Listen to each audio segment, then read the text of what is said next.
Doctor Santosh Kumar स्वामी यांनी गेल्या अनेक वर्षापासून वेगवेगळ्या माध्यमातून लोकांची सेवा करत असतात। आतापर्यंत 46,000 रुग्णांना त्यांनी औषधं मोफत तपासणी केलेली आहे। खरोखरच त्यांचं काम अतिशय स्तुत्य आहे आणि आज बसवेश्वर जयंतीच्या निमित्तानं त्यांनी जो हा कार्यक्रम ठेवलेला आहे त्याला आमच्या भारतीय जनता पार्टीतर्फे सर्व नांदेडवासियांतर्फे खूप खूप शुभेच्छा व्यक्त करतो।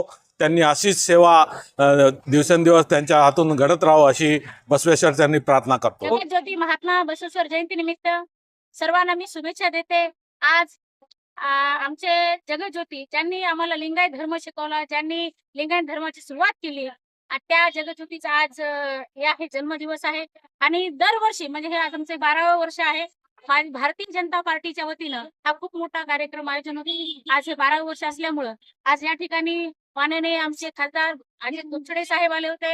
या ठिकाणी आमचे अमरनाथ भाऊ राजूरकर, संजय भाऊ कोडगे, आमचे महापौर संत कविता मुळे, उपमहापौर दीपक सिंह रावत, आमच्या मंगराणीताई अमोलगेकर, अनिताताई चोंडीकर, चैतन्य बापू देशमुख, प्रवीण भाऊ साले, आमच्या सर्व संजय भाऊ फुगे आणि सर्वांचं आणि आमच्या सर्व महिला टीम आहेत तिथे आणि भारतीय जनता पार्टी सर्व महिला टीमने त्या ठिकाणी दरवर्षी आमचं योगदान राहते। त्या ठिकाणी आमच्या शीतलताई आमचे मार्गदर्शक आमचं काम करतात। आमच्या शीतलताई आमचे खंबीर नेतृत्व आहेत। अशा आमच्या शीतलताई पण इथे आलेल्या आहेत आणि सर्वांच्या वतीने मी शुभेच्छा देते। आमचं एक रक्तदान शिबिर आहे, अन्नदान आहे, त्याच्यानंतर एक छोटासा आम्ही आमच्याकडे होमिओपॅथिक गोळ्या वाटतो। ज्याने लोकशाहीची स्थापना केली 12व्या शतकामध्ये, ज्यावेळेस युरोप, अमेरिका, ऑस्ट्रेलिया, न्यूझीलंड या देशातले लोक कंदमुळं खाऊन जगत होते, त्या काळामध्ये या देशाच्या जगज्योती महात्मा बसवेश्वर यांनी अनुभव मंडपमच्या माध्यमातून लोकशाहीची स्थापना केली।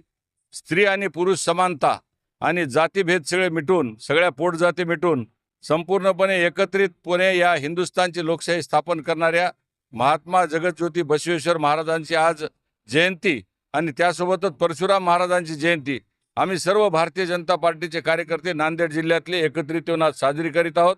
एका दृष्टिकोनातून नारी शक्ती वंदन विधेयकाच्या पार्श्वभूमीवर आज महात्मा जगज्योती महात्मा बसवेश्वर यांची जयंती होणं हे खरं तर एक पवित्र अक्षय तृतीयेच्या मुहूर्ताच्या दृष्टिकोनातून कालच प्रधानमंत्र्यांनी स्त्री पुरुष समानतेच्या बाबतीत बोलले आणि आधी आबादी के ऊपर अन्याय हुआ हा जो त्यांचा जो कालचं जे वाक्य आहे ते महात्मा बसवेश्वरांच्या जयंतीच्या निमित्ताने आम्ही सगळ्यांनी मिळून या आमच्या मातृशक्तीला, आमच्या नारी शक्तीला आम्ही ताकद देण्यासाठी सशक्तपणाने संपूर्ण भारतीय जनता पार्टीचे कार्यकर्ते रस्त्यावर उतरलेले आहोत।